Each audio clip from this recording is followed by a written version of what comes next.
Okay. So I'm going to talk about the experimenter. My first option was to talk about this guy. I don't know if you know this guy. No? Okay. He invented this.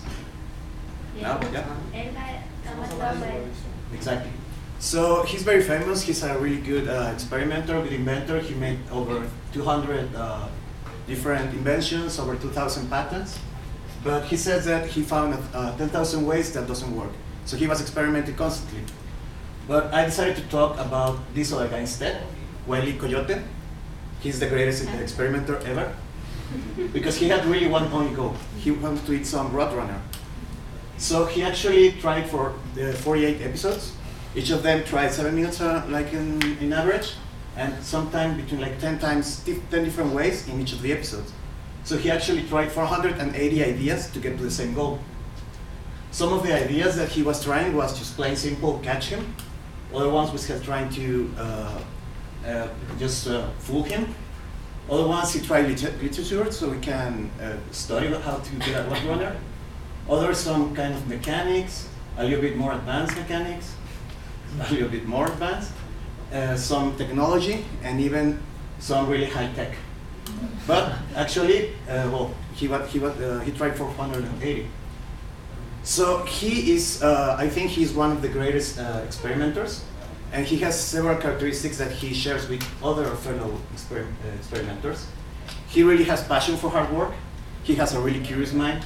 He's open to serendipity. He loves to play. He tries different ideas and approaches every time, and he actually makes something. He makes ideas tangible. He's just not thinking about them. However, he never was successful. I don't know if you remember the outcomes when he tried his ideas. It was usually something involved with gravity, explosives, walls, trains, and just pain. So the big question is why is he wasn't not successful?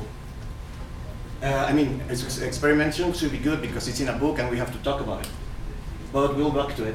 Experimenting is important because it pushes these ideas into more tangible things. And then you can learn about in little steps before going all the way and then messing up big time. So then you just start learning with your experiments and then you can approach your goal.